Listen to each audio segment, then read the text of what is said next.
How to block email address on Yahoo. So if you want to block someone's email address on Yahoo, then first of all, open up a browser, any browser that you're comfortable with. I'm here with Google Chrome browser. On the search bar, search for Yahoo. And here on the first search, you will have www.yahoo.com. Click on that and make sure to log into your mail.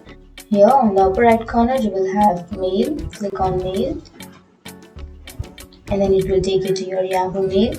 And now if you want to block someone, then on the upper right corner you will have settings icon. Click on settings and then click on more settings.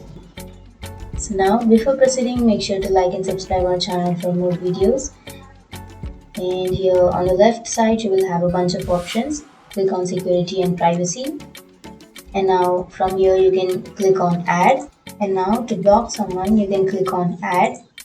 And then here you have to enter an email address of that person whom you want to block. And after adding that you can click on save. And after entering their email address you can click on save. And that's it guys, that's how you block someone's email address on Yahoo. And if you have any questions, feel free to comment below. Thanks for watching.